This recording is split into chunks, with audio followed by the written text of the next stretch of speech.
do you think of the sound of this guitar, eh? I think it's really sweet. Who made that thing? This is Ryan Dahl from PraiseCharts, and I'm here with Jay Duncan, and I am playing a Duncan Africa guitar. Yes, Loving sir. it. Yes, sir. It's got a nice sound, and more than a nice sound, has a nice story behind this guitar and many others like it. So we want to take a few minutes to just talk to my friend here who has been a part of many worship leaders' lives and guitars from around the world. Lots of worship leaders are playing with these guitars. Yeah. Some good friends of mine like Andy Park and Brian Dirksen, guys that have been very influential in my own life, and so you're a part of their story, and nice to have you in the PraiseCharts office. Thanks. It's nice to be here and nice to reconnect. Yes. Yeah. You and I connected probably like 20, is it as early as 20 years ago? Like when I was starting PraiseCharts or barely into it and you were starting Duncan Africa. So, well, Duncan Africa was in its infancy around 2004 to 2006. Okay, those are early years for me as well. We started in 1998, so I guess we're in our 20th year. You're in about 14 or so, 14 or 15. Yeah, the school itself is about 10, maybe going on 11 years. But there was a bunch of stuff that had happened before that. So. It's been a bit of a journey so far.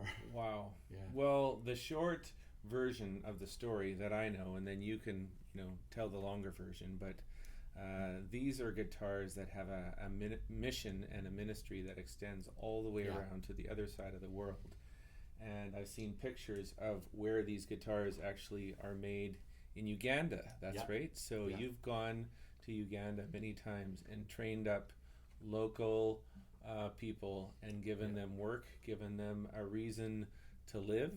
And a passion to live for, and given them the tools to do some very artistic, refined, work and putting these guitars together. And then somehow there's a process of getting them back into Surrey, British Columbia, Canada, and you put the kind of finishing touches on them.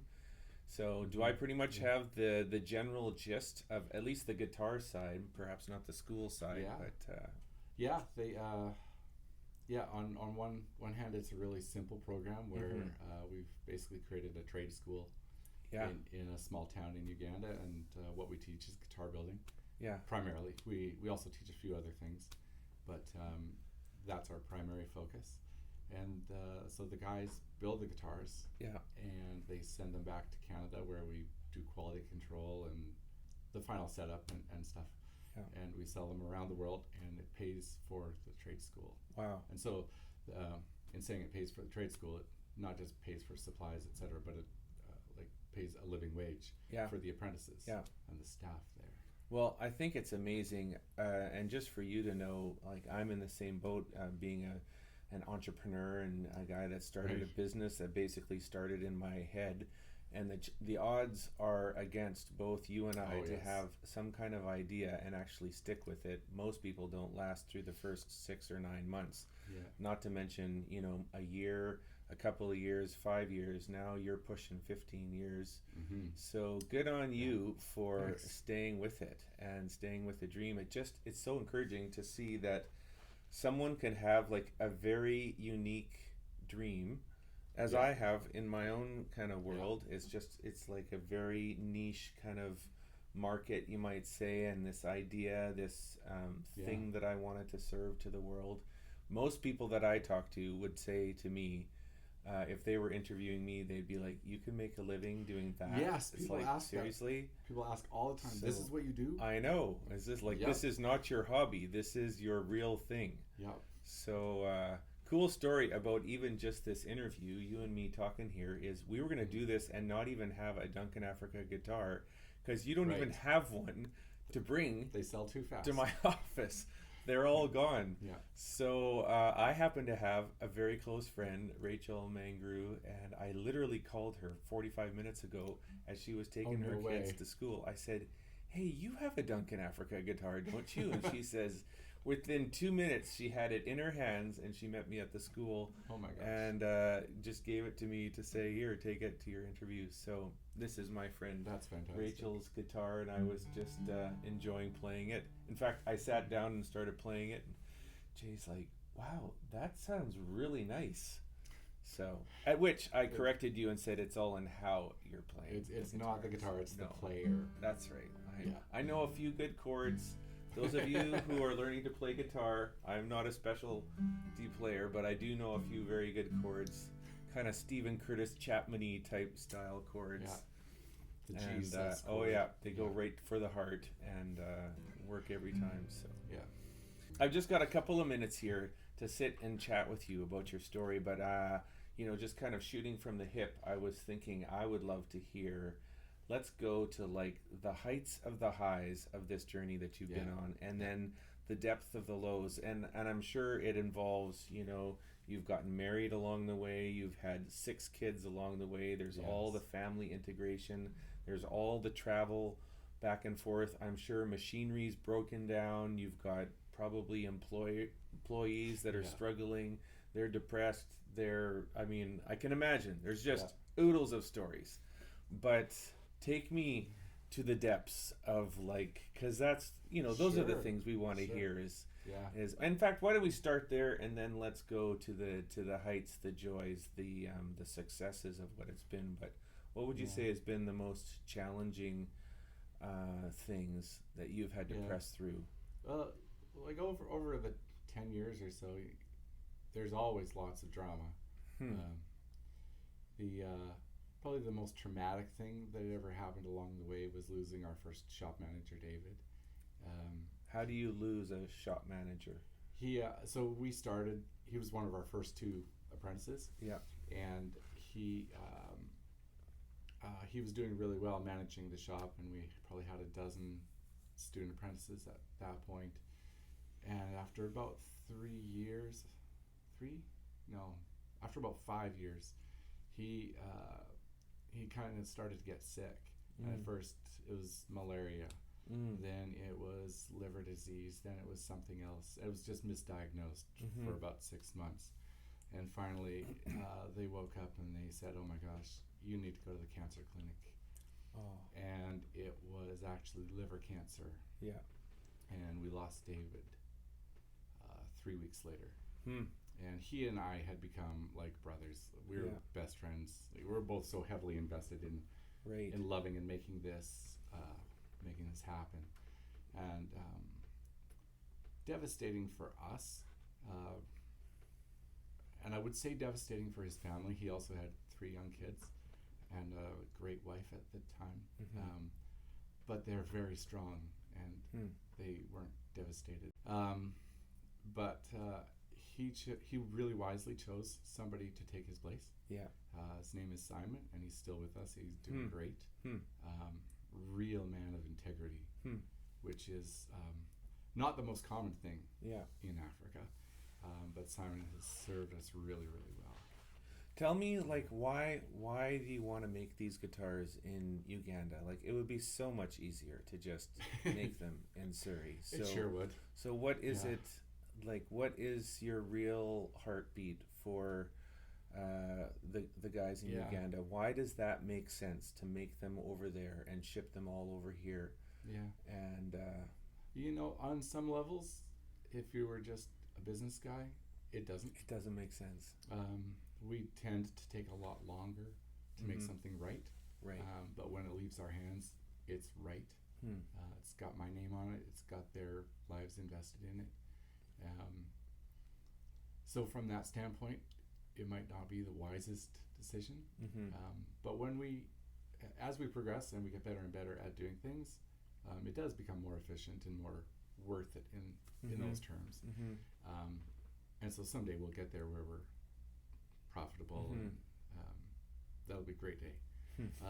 But so we're investing in people's lives, and in an idea that it's a little bit more common now than it was 10 years ago, but just the idea of investing into people's lives, and not only their lives will be different for the rest of their lives, but their families' lives, their communities' experience, and even the hope that it gives to somebody else like me, somewhere else on the planet, who chooses to do something wildly crazy but optimistic, and maybe their thing will work out, or maybe it won't. But hope is a huge thing to build into people and to build into your community. So on a lot of levels, it's really worth it. If you're just a straight up business guy, you would just go to China and buy something pre-made. They make 1,000 of them every day. Right. You can't make them in America anymore. Nobody knows how to make money making guitars. In the Western Hemisphere anymore, because well, the world has changed. China knows how to make a great guitar now. And so, everybody else is hanging on, but barely. So. And as long as we can support our families, we're doing okay. Like, there's something to be proud of. So is there a particular connection that you have to the worship leading community? I mean, that's the world that we come from, and I know you have a lot of worship leaders. Who are some of the guys that have taken your instrument and integrated them into perhaps their recordings or their worship leading? You mentioned Brian Dirksen, who has one, and Andy Park. Brian Thiessen also has had a Duncan forever. And there's, we sell into the States a good bit now, so I'm not fully aware of, how well known this person or that person is, but we have a rep in Georgia, we have a rep in Nashville soon, and so looking to expand those kind of things. One of the ways that we actually sell guitars is with our reps, they have recording studios. And so they'll have a guitar or two in their studio, and somebody will come through and they'll track with it.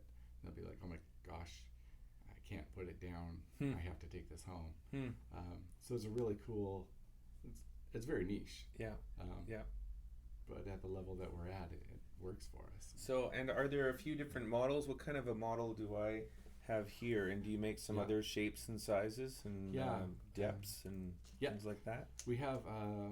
So we have two series, so two different price points. One is an Artisan, which is our highest end, and the other is our Standard series, which is a fantastic sort of working man's guitar. Do I have the working man's guitar? Yes, you do. Oh yeah. So but the way I play it, I make it sound like the Artisan.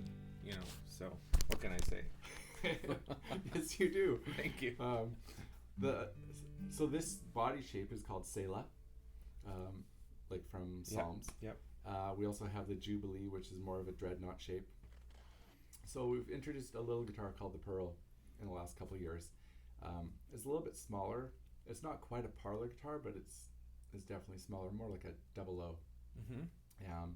And it's we took the shape actually off of a Gibson from 1929 that I have, and it's quite lovely to play.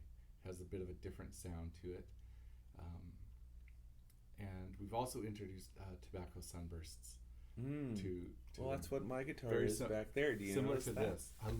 I know it's a Taylor. It's probably made in China or something like that. No, that's made in America. Oh, is it? Okay, well there you go. Made in America. Yeah, but I love sunbursts like that. It's beautiful. We also use really high-end pickups, the Bags Anthem and Anthem SL for electronics on probably about 90% of the guitars. Go out. That is the way to go, hey? LR Bags? Yep. And if you're spending all that money on a guitar, if you're spending $2,000 on a guitar, you may as well spend another few $100s. Yes. And get the best that you can. Yes.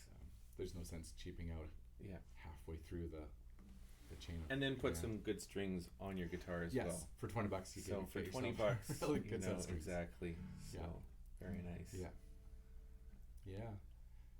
Yeah, so that's well, we were talking about lows and highs, and so there's been a lot of lows, but there's also been a lot of highs. We've finished our 500th guitar. Wow! This year, congratulations! 500 guitars out of this little village. It's created employment for 15 to 20 guys for 9 or 10 years.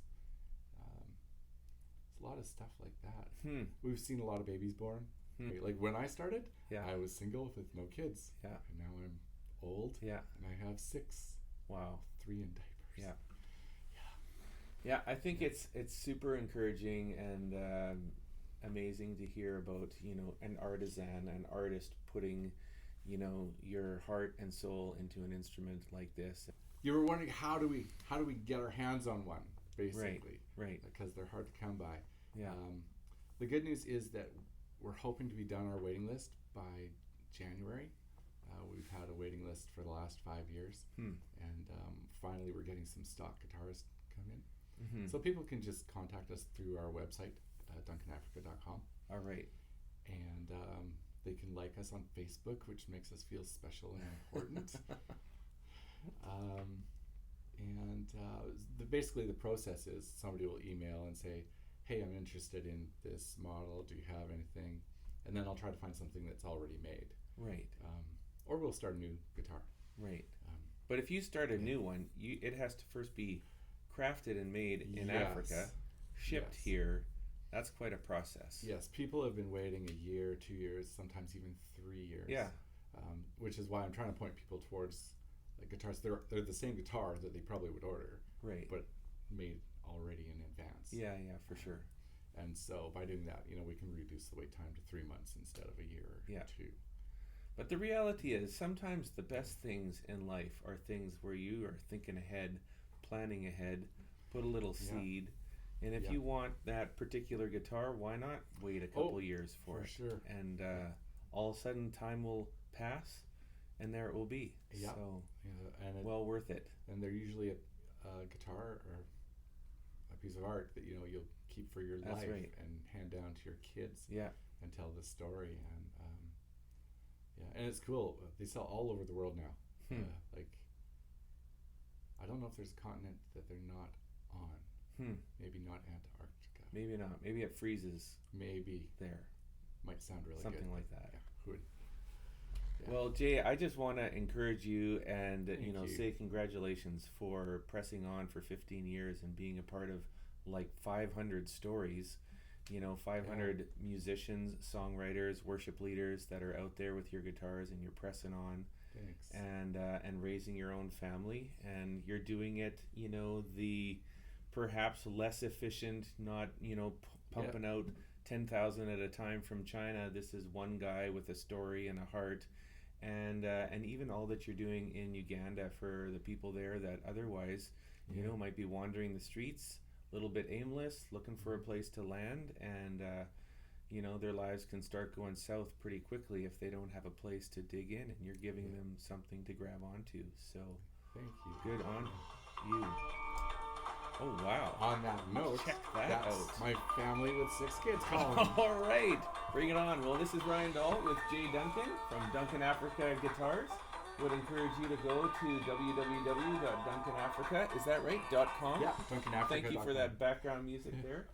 And send him a note, like him on Facebook, send him an encouraging note, and if you want to be one of those special ones that get one of these guitars for yourself, don't be dismayed by the waiting list. It would be well worth it. These guitars are great and a beautiful work of art. Thank you. God bless you, Jay. You too, Ryan. Thank you.